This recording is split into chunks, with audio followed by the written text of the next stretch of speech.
Well, I've been using this recodable Squire combination padlock for, I think, at least 20 years to secure my central heating oil tank in the garden.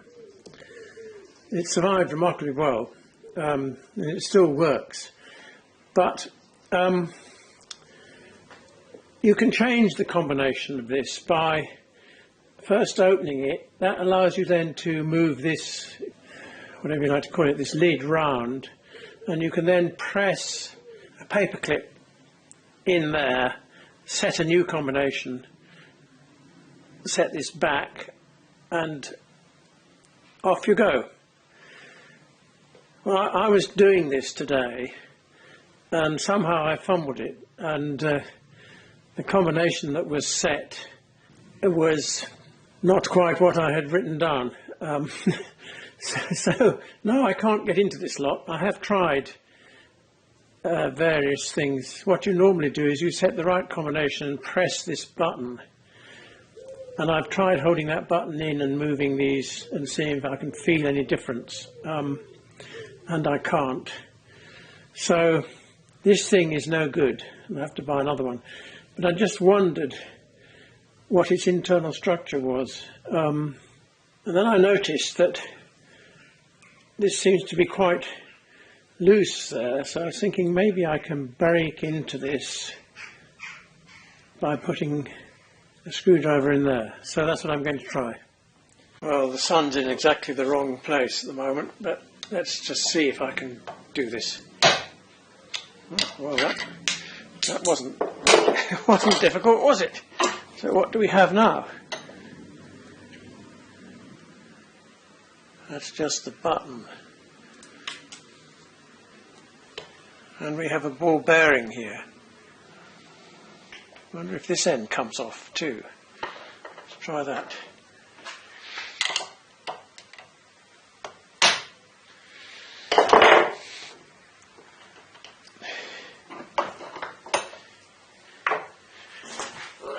Let's look at this now. I'm not sure that those are ball bearings, so there might be the top end of a pin that's been hammered in there. Doesn't obviously come out again. What it does look is as if this thing is joined along the middle here with a slight step in it, and then similarly along there.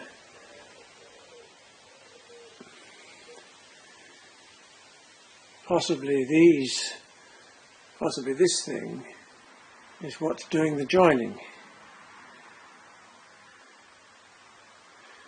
Should we try drilling out those two? Right, well, this is a 4mm carbide end mill, and we'll see if we can get any joy with that. And I suppose I've got to come round the other side, get out of the way of the camera.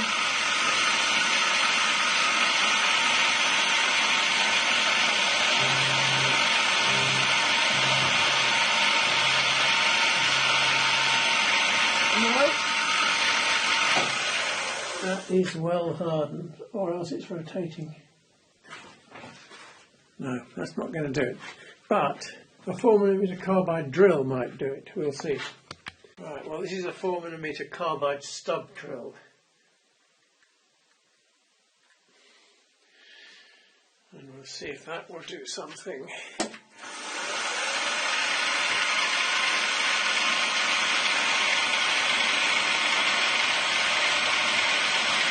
Oh, yes. Ah, well, pity. That's a pity. Should have been more gentle, shouldn't I? So it was going fine until I broke it. And that's the trouble with carbide. I don't know what this drill on the right is. The one on the left is a conventional twist drill.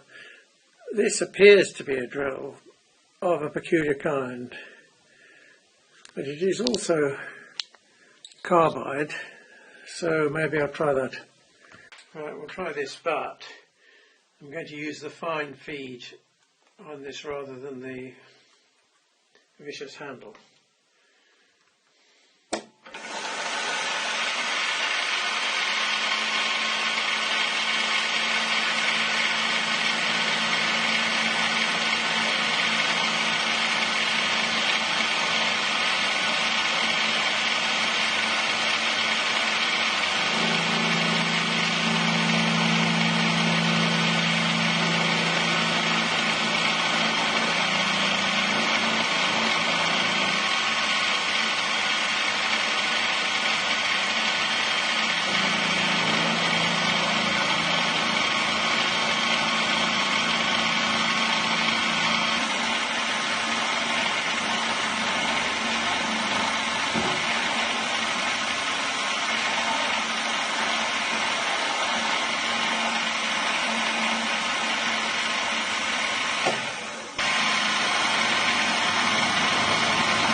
Well, I think that should be through to the at least halfway through there.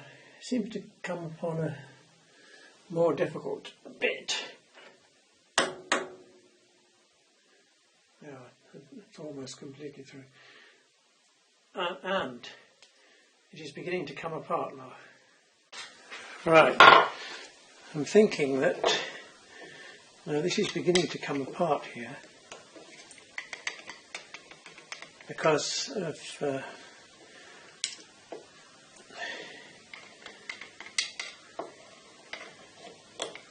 yes. Right, so this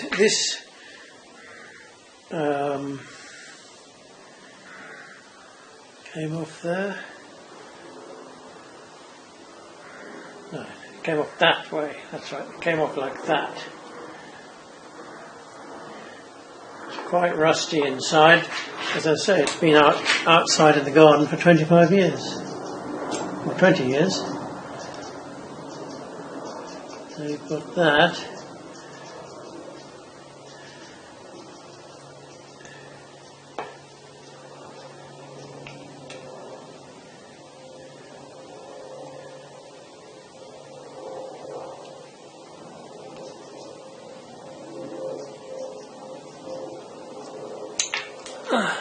Don't do that. So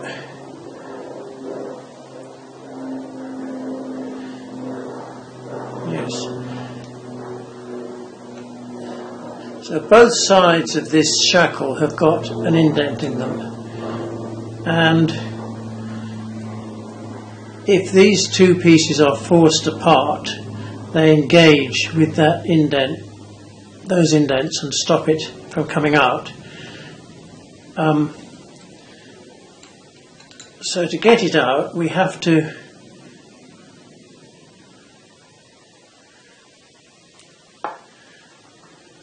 rotate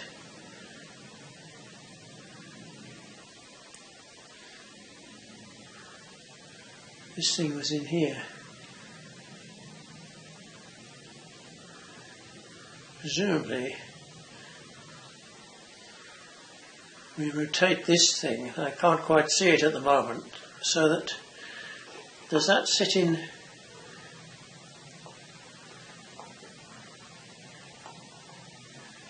does that sit in there?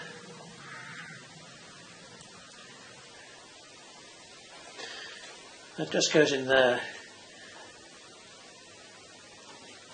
and provides a spring for the shackle. That's not important. There it's locked, and if it were unlocked, then we could press on this thing which goes in there. You could press on that, just thus moving the whole of this shaft upwards and replacing this thick bit by the thinner bit down there, which allows the shackle to open. So the really interesting thing is this: how does it set the combination.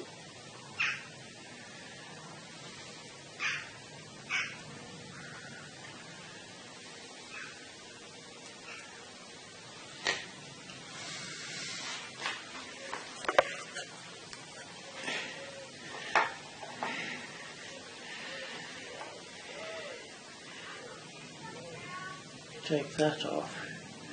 Now all of this will come off from this end. So each individual wheel consists of, so each of these wheels has two components. This one can be slid a small distance down there, in which case it can then rotate relative,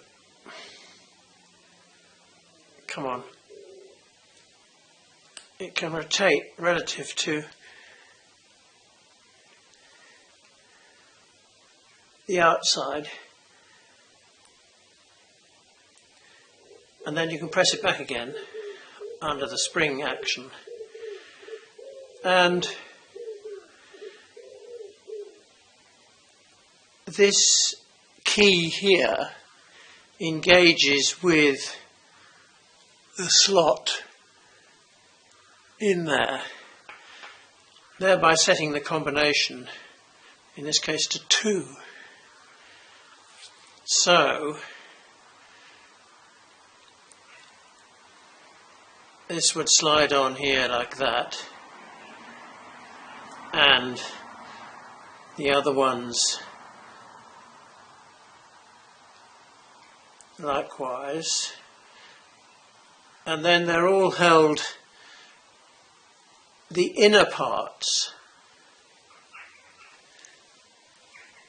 these inner parts are all held up this way by this spring,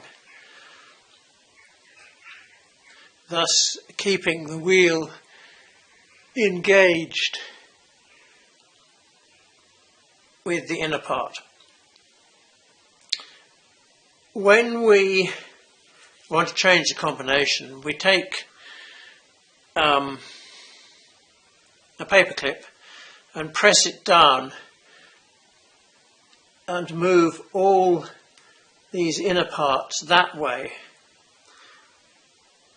thus enabling us to change the combination. The paper clip goes through this hole here,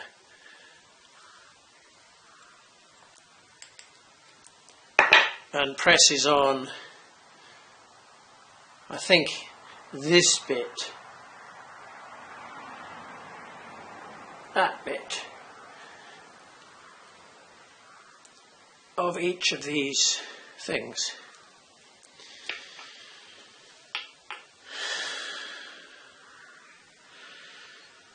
So that's how it works.